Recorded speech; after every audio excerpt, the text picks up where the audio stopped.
देखो ये व्रत जो है लेडीज के लिए, पति के लिए नहीं है। और जितने भी व्रत जो पति की लंबी उम्र के लिए किए जाते हैं वो पत्नी ही करती है। शास्त्र में धर्म में का जो चला आया है रीति रिवाज जो शुरू से है, हमारे बड़े बूढ़े बता गए, बड़े बूढ़े जो करते हुए आए वही हम लोग भी कर रहे हैं। उस परंपरा को आगे बढ़ाने के लिए भी व्रत किया है, ताकि अपन करेंगे तो अपनी बहुएं आएगी, आगे की पीढ़ी आएगी वो भी करेगी। वो पति भी कर सकते हैं वैसे व्रत, पति अगर चाहे तो वो भी कर सकते हैं, लेकिन महिलाओं को करने का है तो महिलाएं करती है। हिंदू संस्कृति में जो परंपराएं चली आ रही है उसको कायम तो रखना चाहिए।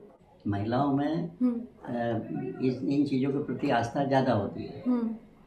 पुरुष भी करते हैं लेकिन इतना नहीं। और जो धार्मिक प्रवृत्ति के जो पुरुष हैं तो वो करते हैं, कुछ लोग नहीं करते, जिनके पास समय नहीं होता है या जिनके परिवार में वो परिपाटी है ही नहीं, वो नहीं करते। हर साल हर त्योहार और एक सवाल चुपचाप रह जाता है। व्रत जो प्रेम और श्रद्धा का प्रतीक माना जाता है, क्या वो सिर्फ महिलाओं की जिम्मेदारी है? सुहाग पर आने वाली विपदाएं टलती है। अपने सुहाग की लंबी उम्र का ऐसा सुना है, लंबी उम्र होती है सुहाग की, पति पत्नी में प्रेम बना रहता है, बच्चों की खुशहाली रहती है, घर परिवार में खुशहाली रहती है। ये मेरी शादी हुई, शादी को मेरे 40 साल हो गए। शादी से ही, मेरी शादी के बाद ही लेते हैं इसको, शादी से ही बाद से ही कर दो। हमारे परिवार में शुरू से कभी ऐसा व्रत वगैरह रखे ही नहीं, इसलिए वो ग्रैंडफादर फादर वगैरह किसी ने हमको बताया कि हम किसी ने किया ही नहीं, इसलिए नहीं करते। नहीं, मैंने अपने खुद से करा है, मुझे खुद करना था। पहली बार देखते हैं कैसा होता है।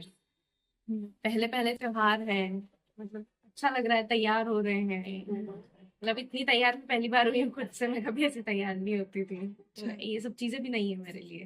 क्वालिटी होनी चाहिए कि हम व्रत रखते हैं तो आप भी रखो, हम भूखे रहते हैं तो थोड़ा आप भी रह के देखो, तो वो थोड़ा तो रहता है। पर अब उनकी इच्छा है कि वो रखेगी, ऐसी कोई ये नहीं कि मैं जबरदस्ती करूँ कि मैंने रखा है तो तुम भी रखो। अपनी इच्छा से कभी रखना चाहे तो रख सकते हैं, उसमें मना नहीं कर सकते, रखो, उसमें खुशी होगी। अब जैसे जेंडर इक्वालिटी नहीं है, जैसे लड़कियां जॉब भी कर रही हैं, मेल्स भी जॉब कर रही हैं, दोनों में डिफरेंस रहता है। बाकी सारी चीजों में भी डिफरेंस चलता ही है। शादी के बाद बहुत सारी चीजें चेंज भी होती हैं, मेल्स के लिए कम होती हैं, फीमेल्स के लिए बहुत ज्यादा होती हैं।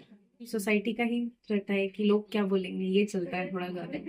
आप कितने पढ़े लिखे हो जाओ पर ये वाली चीज दिमाग से नहीं जाती। कुछ एकदम ही फॉलो करते हैं प्रथाओं को, कुछ एकदम ढील छोड़ते हैं कि नहीं, सब समय के साथ चेंज होते रहते हैं। तो यहाँ पे डिफरेंस है।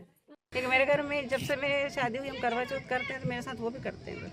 ये सोचता हूँ कि ये मेरे लिए अगर व्रत कर रहे हैं तो मैं इनके लिए भी कर सकता हूँ, है ना। और घर में सुख शांति हो उस हिसाब से भी करता हूँ। अपने मन को भी शांति होना चाहिए। भाई इनको मेरी आवश्यकता है, मेरे को इनकी आवश्यकता है। ये मेरे लिए अगर भूखा रह सकती हैं तो मैं भी इनके लिए भूखा रह सकता हूँ। जनरली होता है, ऐसे ही होता है कि लेडीज से ही उपवास करती हैं, पूजा भी वही करती हैं, लेकिन क्या है कि अपने अपने घर के संस्कार हैं। मैं भी बाकी काम में इन्वॉल्व नहीं हूँ।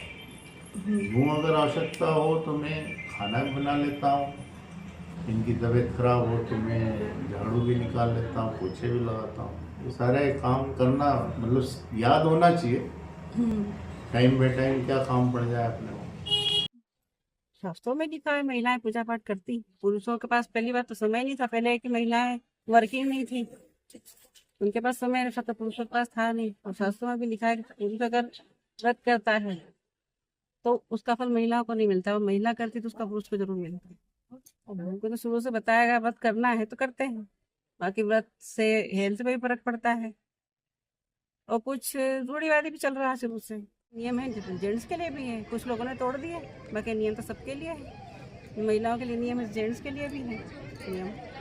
सही पूछे तो नियम जेंट्स ही फॉलो करते हैं अधिकतर, अगर माना जाए तो। सही पुरुष ही जीता है पूरे परिवार के लिए, अपनी खुशियों को त्याग के। वो सारे कर्म अपने परिवार के लिए ही करता है। सारी महिलाएं काम वाली नहीं है, कामकाजी। कुछ ही महिलाएं हैं कामकाजी। जो कामकाजी उनको बंधन से मुक्त भी किया गया है, करेंगे तो तुम मत करो कुछ भी। क्योंकि मेरे घर में मेरा पति भी मेरे लिए व्रत करता है। इसलिए मैं नहीं बता सकती। व्रत नहीं कर रहा ना, तो ऐसा नहीं है कि उसको उससे प्रेम नहीं है। स्वाभाविक है, कोई करे नहीं करे, दोनों करती हैं। क्योंकि श्रद्धा अगर आपकी जुड़ी हुई है, पढ़ी लिखी हो या अनपढ़ हो, अगर आपकी भगवान के प्रति श्रद्धा है या परिवार के प्रति कोई श्रद्धा है, तो आप दोनों। सुख शांति के लिए घर में सुख समृद्धि हो और परिवार कुशल मंगल रहे, एका लिए पूजा करे। ये तो चाहूँ के अच्छा पूजा पाठ करो, अच्छा रहो भगवान जैसा, पर करे ही नहीं तो फिर हाथ जोड़े भगवान के मन में रखे, भगवान से विनती करे घर का मन करना चाहिए सुख शांति के लिए। कभी दूसरा आदमी करे पर हमारा घर का नहीं करे पूजा। अभी तक तो कोई व्रत करियो नहीं है ना, अभी बोलूंगा तो करेगा, हमारे लिए करेगा तो मैं खुशी होगी हमारे। हाँ, नए हैं उनको करना चाहिए ताकि वो परंपरा थोड़ी आगे बढ़े। अब पहले पुराने लोगों ने नहीं किया तो वो परंपरा चली आ रही है, तो हम लोग नहीं कर पाते। हाँ, होना चाहिए बदलाव, अच्छी बात है यदि वो व्रत करते हैं तो।